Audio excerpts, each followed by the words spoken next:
Welcome everybody to St Mary's Churchyard. I'm off camera because a far more attractive sight is the snowdrops and aconites just beginning to come out in this glorious but very cold winter weather.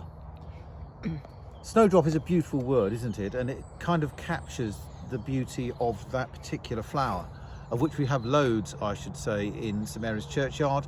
And give it a couple of weeks and there'll be a wonderful carpet of them down at the bottom end of the churchyard, so do come and have a look.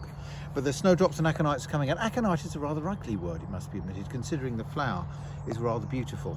And it reminds me, because our readings today for third Sunday of Epiphany from Nehemiah and Luke are about language and about words. It reminds me that the words we use that signify the things we see don't necessarily relate to what they are. An aconite is a lovely flower, but the word itself is not particularly attractive. But Christianity, like Judaism and like Islam for that matter, is a religion of the book, a religion of the word. We talk of Jesus as the word. And in that first reading from Nehemiah, we hear and see the people of Israel listening to the word being read to them in public, men and women together, which is good, but having it explained as well. They gave the sense so that the people understood the reading. And the meaning of words is significant. After all, what is a work event? What is a party? And how do you define them? And then in the Luke reading, we see Jesus coming to the synagogue in Luke chapter 4 and giving what you could say is his manifesto. He reads a passage from the Old Testament, from probably the greatest prophet of the Old Testament, Isaiah, from chapter 61. And it's a kind of manifesto for Jesus. He reads this passage, whether he chose it or it was a set passage for the day, we do not know. But it goes like this, when I can get the page over. He unrolled the scroll and found the place where it is written, "The Spirit of the Lord is upon me, because he has anointed me to bring good news to the poor.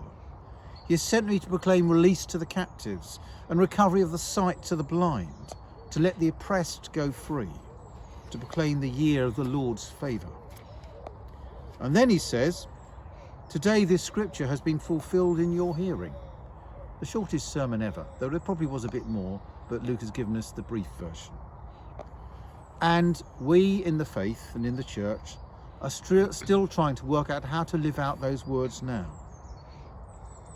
To bring good news to the poor, to bring hope, to bring release to the captives, recovery of sight to the blind, which you can see as a spiritual blindness rather than a physical one perhaps, to let the oppressed go free, to proclaim the year of the Lord's favour, which is a reference to the idea from the Old Testament of Jubilee, of slaves being set free, things being started again, people being given hope and a new life.